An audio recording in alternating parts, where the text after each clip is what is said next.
Bonjour tout le monde. Aujourd'hui, c'est toujours la foi et les actes. Je vais continuer cette vidéo de la foi et les actes. Souvent, comment comprendre la parole de Dieu? Dieu utilise souvent des épreuves, des persécutions et il l'utilise pour qu'on puisse comprendre sa parole. Il y a des gens, souvent, qui m'ont permis de comprendre la parole, les personnes utilisées par l'ennemi, et bien Dieu les a utilisées l'ennemi les a utilisées pour les persécutions, mais Dieu aussi les utilise, Dieu aussi a pris ces genres de persécutions pour que je puisse comprendre sa parole, ok? Donc, c'était les gens qui sont difficiles de cœur, durs de cœur. Et cela m'a permis de comprendre sa parole. Et bien, je suis là pour expliquer cela. On peut aller à l'église, comme j'avais dit. Je partais à l'église, mais je n'avais pas compris la parole. Ok? Et bien, ces genres d'expérience, ces genres de persécution m'ont permis de comprendre la parole. Parce que il y avait un pasteur que j'ai écouté ce qu'il a dit là, ça m'a vraiment aidé. Il a dit que sa mère n'aimait pas ce qu'il faisait parce que sa mère n'aimait pas. Il était pasteur et sa mère n'aimait pas ça. Il voyageait, il partait en mission. Et bien, il y a un pasteur qui lui a dit, ben, il faut acheter un cadeau quand tu voyages comme ça. Achète un cadeau pour ta mère. Et le jour qu'il a acheté le cadeau pour sa mère, et sa mère était très contente. Ok?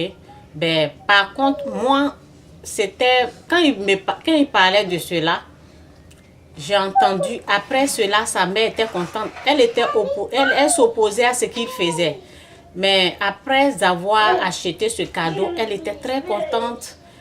Elle montrait tout le temps ce que son fils a acheté. Elle disait aux gens, voici ce que mon fils m'a amené. Elle était vraiment contente. Donc cela m'a permis de réfléchir et de comprendre un peu la parole. Parce que le monsieur parlait de la foi et les actes.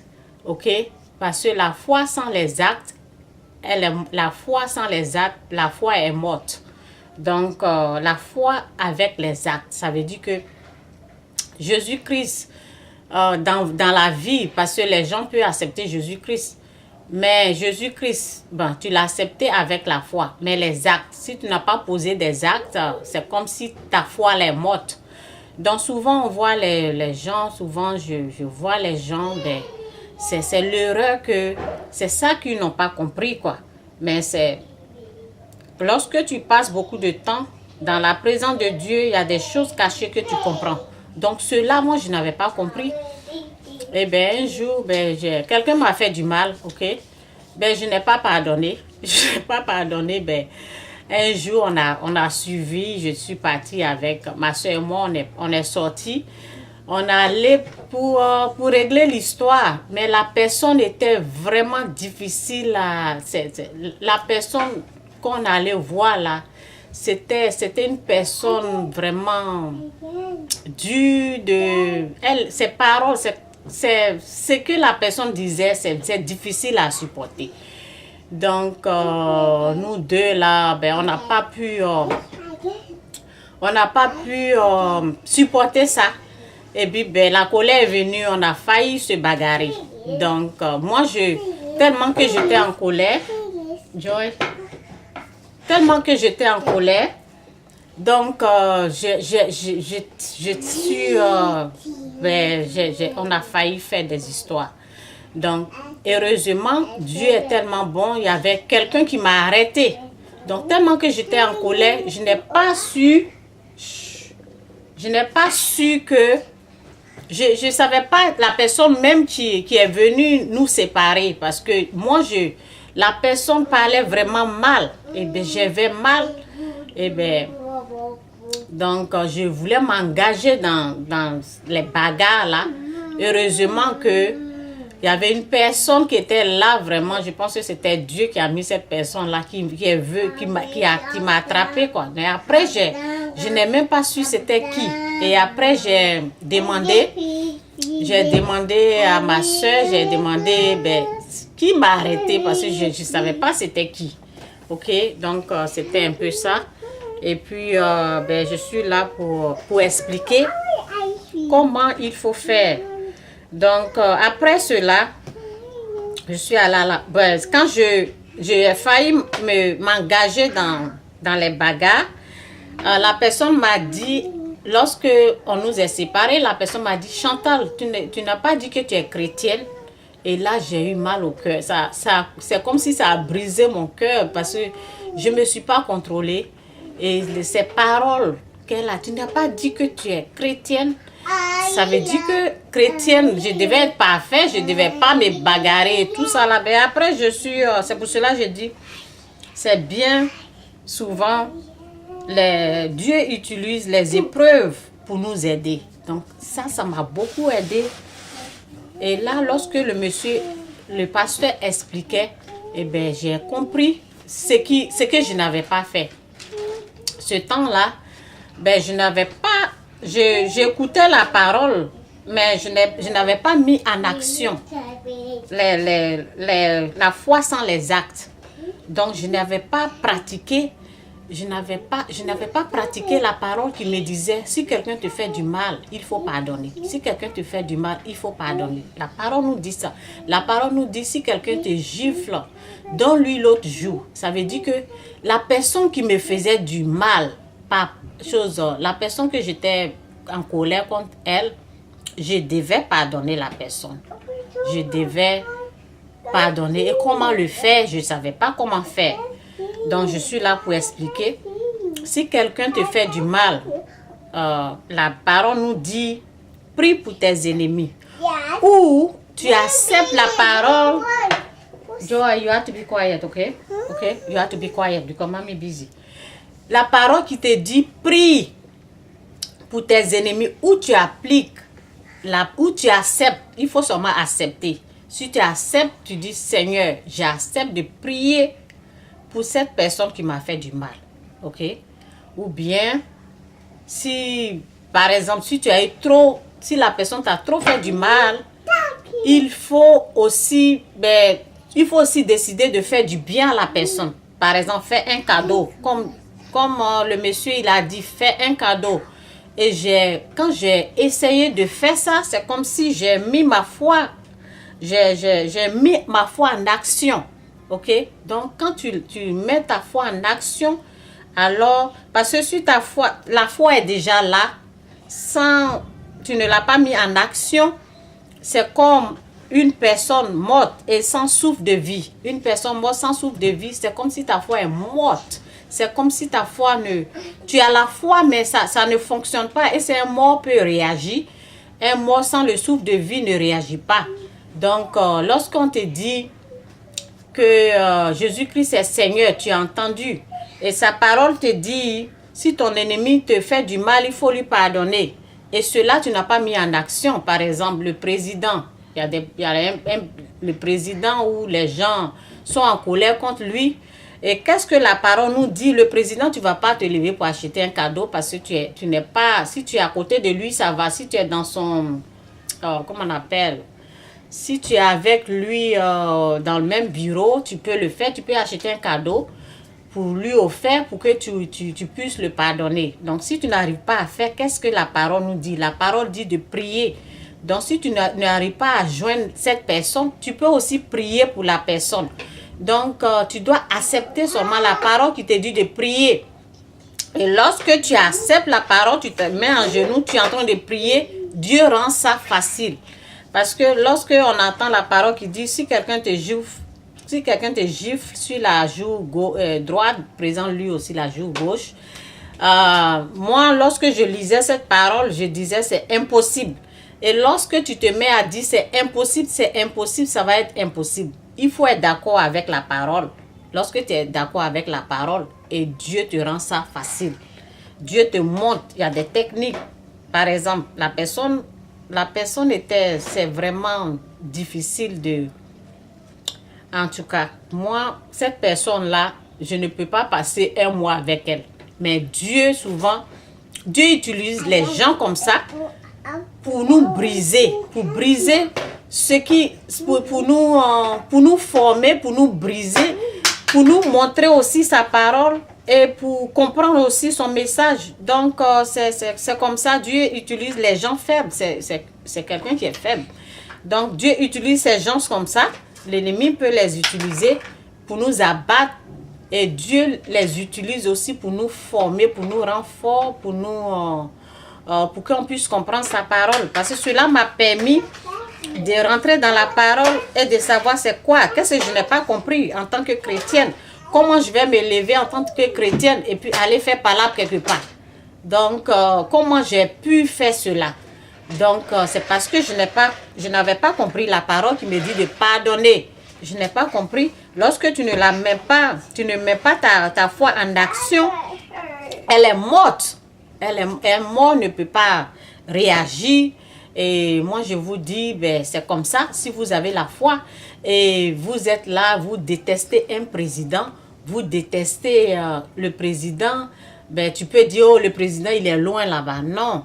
Le président, il n'est pas à côté, mais c'est un président. Un président, la parole nous dit, aime ton prochain comme toi-même. Si tu n'arrives pas à aimer ce président-là, ça veut dire que tu n'as pas compris la parole ou bien tu n'as pas mis ta foi en action. La foi sans des actes. Il faut la mettre en action. Voici la parole ici. Je vais lire ici. Voici la parole. Acceptez avec humilité la parole que Dieu plante dans votre cœur, car elle a le pouvoir de vous sauver. Je lisais cette parole-là. Joy, stop making noise, please. Mommy reading, you have to be... Ok, je vais lire encore. C'est dans Jacques 1, verset... Où ça est là? Jacques 1, verset 21. Je vais commencer à verset 21. C'est pourquoi rejetez tout ce qui salit et tous les accès dus à la méchanceté. Accueillez avec humilité la parole que Dieu plante dans votre cœur, car elle a le pouvoir de vous sauver. Je lisais plusieurs fois cette partie-là parce que je ne comprenais pas. Donc, je suis allée dans la parole, je lisais. Ben, lorsque le monsieur a parlé, a donné l'exemple, et je l'ai pratiqué à ma façon et ça a marché. Ok? Ne vous faites pas des illusions sur vous-même en vous contentant d'écouter la parole de Dieu. Mettez-la réellement en pratique. Mettez-la réellement en pratique. Lorsqu'on te dit de pardonner quelqu'un qui t'a offensé, quelqu'un qui t'a fait du mal, donc c'est de ça parle. Lorsque tu ne la mets pas en pratique, ta foi, elle est morte. Elle va pas fonctionner. C'est comme une vie. Et une vie sans souffle de vie. Un corps sans souffle de vie. Ok? Ne vous faites pas des illusions sur vous-même en vous contentant d'écouter la parole de Dieu. Mettez-la réellement en pratique, car celui qui écoute la parole sans la mettre en pratique ressemble, on nous donne des exemples ici, ressemble à un homme qui se regarde dans un miroir et se voit tel qu'il est. Après s'être regardé, il s'en va et oublie aussitôt comment il est. En revanche, il y a celui qui examine attentivement la loi parfaite qui nous procure la liberté et s'y attache fidèlement. Il ne se contente pas de l'écouter pour oublier ensuite. Parce que quand tu écoutes la parole, tu peux vite l'oublier. Donc, on nous a donné des exemples ici. Si tu te regardes dans un miroir, après, tu ne te rappelles plus comment ton visage est. Donc, c'est des exemples qu'on nous donne qui peuvent nous aider à comprendre la parole et à savoir qu'on doit la mettre en... C'est important qu'on la mette en pratique. La foi, si tu ne la mets pas en pratique, ça ne vaut rien. C'est comme si... ok, je continue. Où je suis encore? Ok, je vais recommencer. En revanche, il y a celui qui examine attentivement la loi parfaite qui nous procure la liberté et s'y attache fidèlement et ne se contente pas de l'écouter pour oublier ensuite, mais il la met en pratique. Eh bien, celui-là sera béni dans tout ce qu'il fait. Si quelqu'un, on nous donne des exemples, si quelqu'un croit être religieux et ne sait pas maîtriser sa langue, ne sait pas maîtriser sa langue, ça veut dire que tu es là, tu juges, tu condamnes, tu juges, tu condamnes les gens. La parole te dit ne juge personne, ne condamne personne. Donc, c'est ça. Si quelqu'un croit être religieux et ne sait pas maîtriser sa langue, il se trompe lui-même. Sa religion ne vaut rien. Voici ce que Dieu le Père considère comme la religion pure, authentique. C'est authentique, ok? Prendre soin des orphelins et des veuves. Par exemple, si tu t'engages dans ça, si tu t'engages dans la parole de Dieu qui te dit de prendre soin des orphelins, des veuves, ok, dans leur détresse, et se garde de toute tâche due à la méchanceté,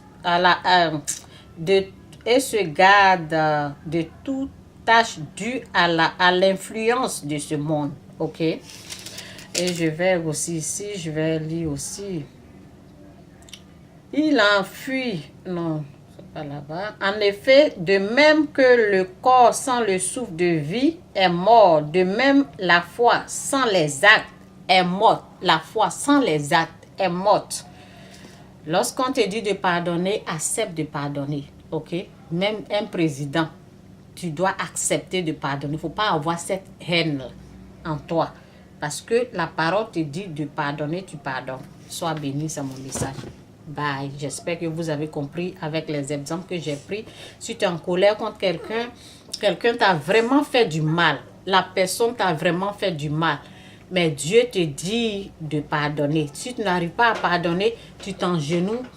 La parole te dit aussi de prier pour la personne. Tu t'engenouilles, tu dis Seigneur, je déteste la personne qui m'a fait du mal. Je ne veux pas prier pour cette personne-là. Je ne veux pas bénir cette personne-là. Mais comme ta parole me dit de pardonner, de prier, là, aide-moi à prier pour cette personne. Aide-moi à lui faire du bien. Aide-moi à l'aimer comme moi-même. Donc, aide-moi. Tu dois te mettre en accord avec la parole. Tu ne rejettes pas la parole. Avant, je disais, mais comment quelqu'un m'a giflé? Et puis, moi, je vais lui donner l'autre jour. Donc, lorsque je disais cela, la parole, lorsque tu parles ainsi, tu ne peux pas comprendre la parole, ça devient impossible. Lorsque tu crois que cela est impossible, ça va être impossible pour toi. Mais lorsque tu crois que c'est possible, cela sera possible pour toi. Sois béni. Bye. Excuse-moi pour les bruits. Bye. Ok.